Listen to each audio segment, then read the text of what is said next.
दोस्तों नमस्कार। सभी को जय श्री कृष्णा। आज अपन संस्था पढ़ने के बाद अपन शुरू करते हैं पुस्तकालय वर्गीकरण और सूचीकरण। इस पुस्तकालय वर्गीकरण और सूचीकरण के अंदर अपन धीरे धीरे डीप के अंदर पढ़ेंगे। पूरा जो भी अभी तक ओल्ड क्वेश्चन आ रखे हैं उनको भी इसके अंदर मिक्स करेंगे।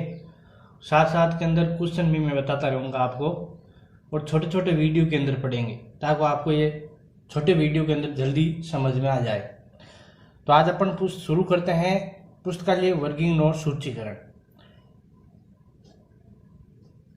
पुस्तकालय वर्गीकरण और सूचीकरण, तो सबसे पहले दोनों अलग अलग है, वर्गीकरण अलग है और सूचीकरण अलग है। तो अपन सबसे पहले पढ़ेंगे वर्गीकरण और इसके बाद पढ़ेंगे अपन सूचीकरण। जैसे सबसे पहले अपन शुरू करते हैं वर्गीकरण।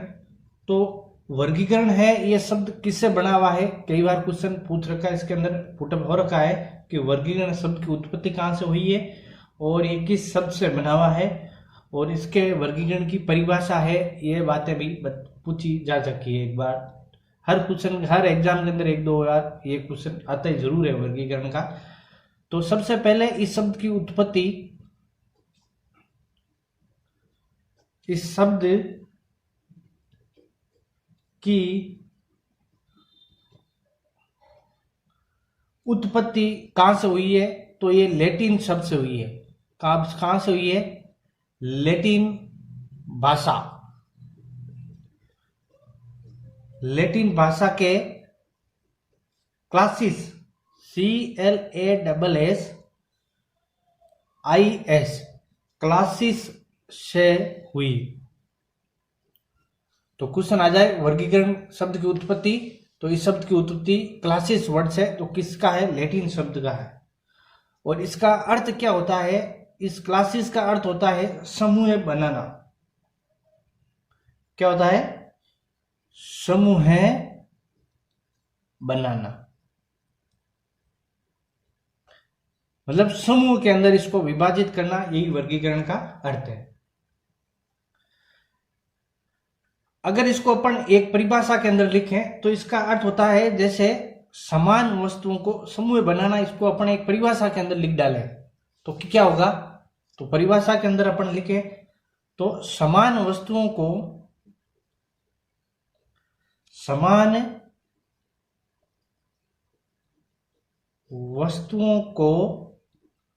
एक साथ रखना, एक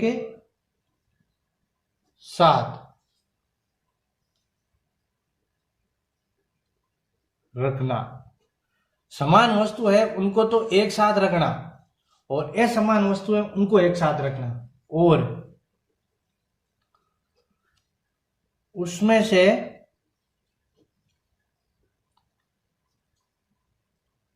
असमान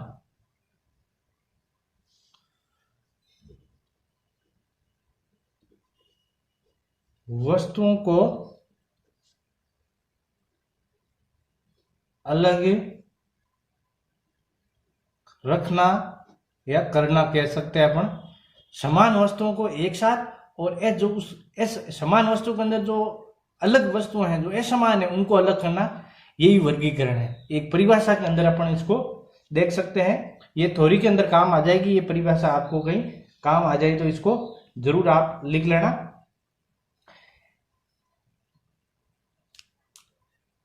फिर आता है वर्गीकरण के अनुसार, रंगानाथन के अनुसार वर्गीकरण क्या है? रंगानाथन के अनुसार वर्गीकरण क्या है? तो वर्गीकरण ने वर्गीकरण की 3 अवस्थाएं बताई थी। कितनी अवस्था बताई थी? 3। तो अपन लिखेंगे रंगानाथन के अनुसार।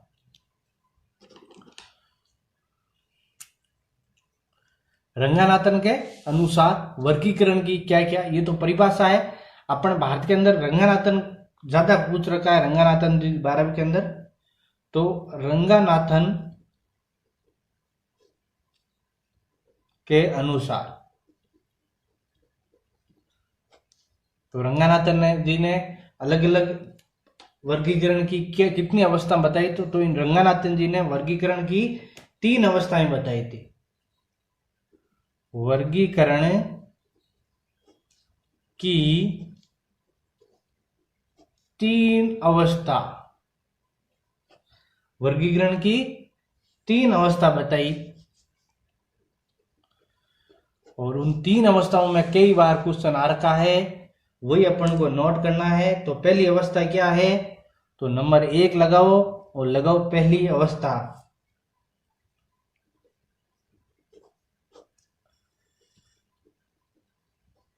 पहली अवस्था रंगानाथन तीन अवस्था बताई, इसके अंदर पूरा वर्गीकरण दे दिया इन्होंने। कैसे किया, तो पहली अवस्था के अंदर क्या, समान वर्गों को एक साथ रखना, उसमें से असमान वर्गों को अलग करना। जो परिभाषा ही थी वही यही सूट करती है। तो इसके अंदर लिख लो, समान वर्गों को एक साथ रखना। जो समान वर्ग है उनको तो एक साथ रखना, तथा असमान वर्गों को अलग रखना।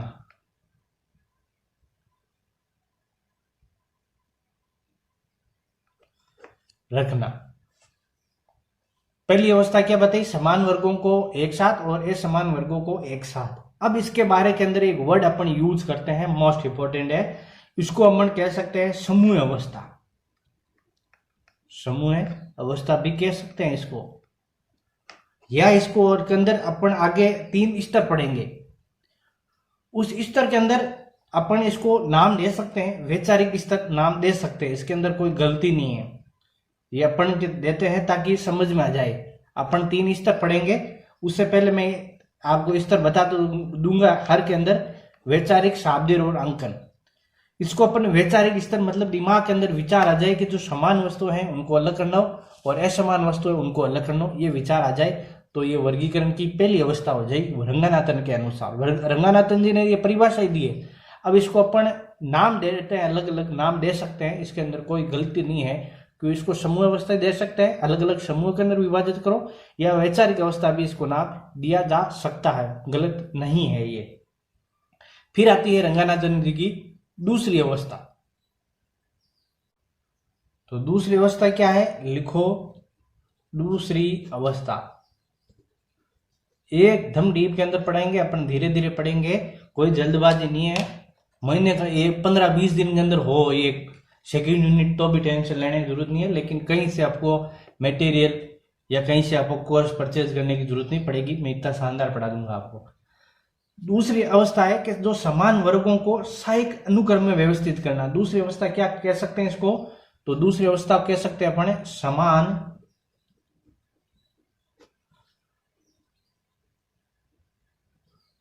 वर्गों को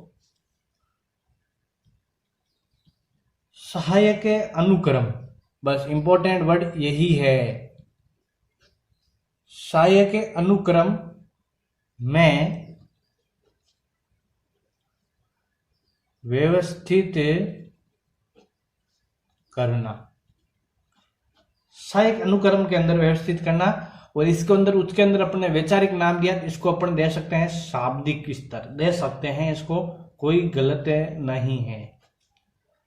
आपको इससे मैं नाम देता हूं तो इससे आपको पता चल जाएगा वैचारिक स्तर क्या है और शाब्दिक स्तर क्या है, इसके बारे के अंदर पूरी जानकारी मिल जाएगी, क्योंकि इसको अपन बाद में अंकन के स्तर पढ़ेंगे, डीप के अंदर पढ़ेंगे। ये वैचारिक यही से ही शुरू होता है, अगर आपको ये पता चल जाए वैचारिक अंकन, शाब्दिक अंकन और अंकन स्तर, ये तीनों पता चल जाए तो आपको बहुत ही इसके अंदर हेल्प मिल जाएगी वर्गीकरण के अंदर। तो अपन समान वर्गों को सहायक अनुक्रम में व्यवस्थित करना, इसको कह सकते हैं अपने। तो इसके अंदर इंपॉर्टेंट वर्ड कौन सा है, सहायक अनुक्रम। तो सहायक अनुक्रम मतलब इसके अंदर समान एक अनुक्रम, एक व्यवस्थित श्रेणी के अंदर व्यवस्थित करना, उसको कहते हैं सहायक अनुक्रम के अंदर विभाजित करना। और तीसरी आती है तीसरी अवस्था, अपन ये भी लिख लेते हैं, ये सेकंड हो गई। और तीसरी अवस्था लिखो आप, तीसरी अवस्था, तीसरी अवस्था। तीसरी अवस्था क्या है, सहायक अनुक्रम में व्यवस्थित वर्गों को अंक प्रदान करना। तो इसको अपन दे सकते हैं सहायक अनुक्रम में व्यवस्थित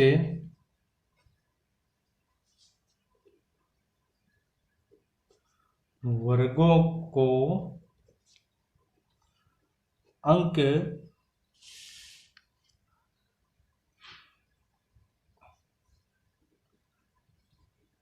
प्रदान करना।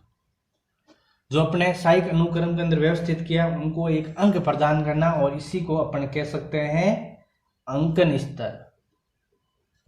अंकन स्तर, अंकन मतलब उनको नंबर प्रदान कर देना, जो उसका वर्ड मिलता है उसको प्रदान करना, इसको ही कहते हैं अंकन स्तर। ये थी अपनी बेसिक जानकारी, जिसके अंदर मैंने वर्गीकरण के अंदर बता दिए। अब अपन देखते हैं वर्गीकरण की परिभाषा क्या है। तो हेडिंग लगाओ आप, वर्गीकरण की 3-4 परिभाषा लिखा देता हूं, इंपॉर्टेंट है वो भी। वर्गीकरण, क्योंकि सीधा कोटेशन पूछा जाता है तब वहां ये परिभाषा पूछी जाती है। वर्गीकरण की परिभाषा, तो वर्गीकरण की परिभाषा क्या है, तो अलग अलग लेखकों ने अलग अलग इनकी परिभाषा दी है। तो सबसे मोस्ट इंपोर्टेंट कहता है मार्ग्रेट मान की। तो पहली परिभाषा लिखो आप, मार्ग्रेट मान की। कई बार एग्जाम के अंदर सीधी परिभाषा पूछ रखी है, वही परिभाषा मैं आपको वापस लिखा रहा हूं, वही भाषा का यूज करूंगा ताकि एग्जाम के अंदर सीधा सीधा वापस क्वेश्चन आए तो आपको कोई प्रॉब्लम ना हो। मार्ग्रेट मान ने कहा था कि पुस्तकों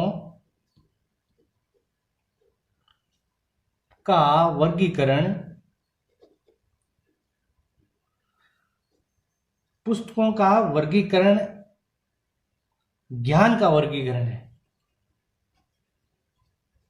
ज्ञान का, पुस्तकों का वर्गीकरण क्या है, ज्ञान का वर्गीकरण है। बस इसी को आप अंडरलाइन कर लो।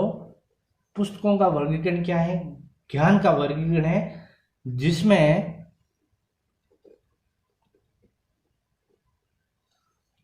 पुस्तकों के भौतिक स्वरूप के आधार पर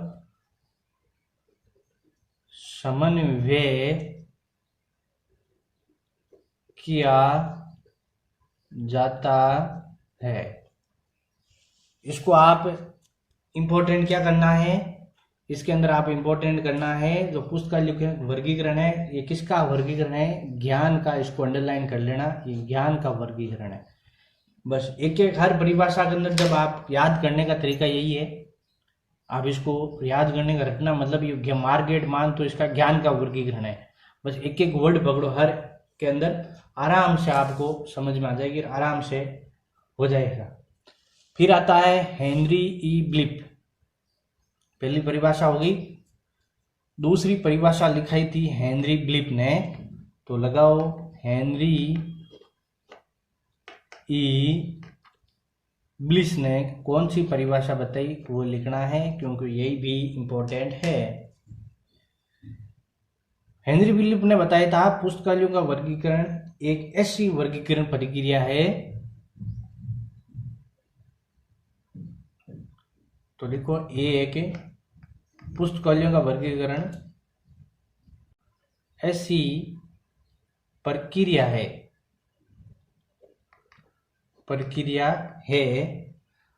जो पुस्तकों को व्यवस्थित तथा पुनः व्यवस्थित करने हेतु अपनाई जाती है। जो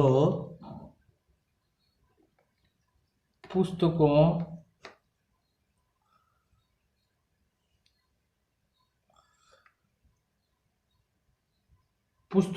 को व्यवस्थित तथा पुनः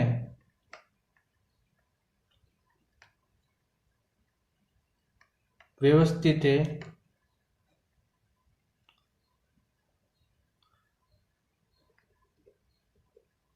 करने हेतु अपनाई जाती है। क्या किया जाता है? एक ऐसी प्रक्रिया है जो वर्गीकरण को, पुस्तकों को व्यवस्थित और पुनर्व्यवस्थित, इसको अंडरलाइन करना, व्यवस्थित और पुनर्व्यवस्थित वर्ड किसने किया था? हेनरी ई ब्लीफ ने। बस आप एक एक वर्ड पकड़ो, आराम से समझ में आ जाएगी, कोई इसके अंदर ऐसे डिफिकल्ट नहीं है। फिर और भी परिभाषा है, अपन नेक्स्ट वीडियो के अंदर पढ़ेंगे क्योंकि वीडियो लंबा हो जाएगा। तो अपन नेक्स्ट वीडियो के अंदर और इसको, परिभाषा है 2 परिभाषा पढ़ ली वर्गीकरण की, 2-4 और पढ़ेंगे। ऐसे धीरे करके अपन पूरा ये वर्गीकरण और सूचीकरण हो जाएगा। तो आपको ये क्लास कैसी लगी कमेंट्स के अंदर जरूर बताना, और ज़्यादा से ज़्यादा इस वीडियो को शेयर करना, चैनल को प्लीज़ सब्सक्राइब करना ना भूलना, ताकि मुझे और ही अच्छे वीडियो आपसे देने के लिए उत्साहित हो। तो अपन मिलेंगे अब नेक्स्ट क्लास के अंदर, तब तक के लिए आप सभी को जय श्री कृष्ण।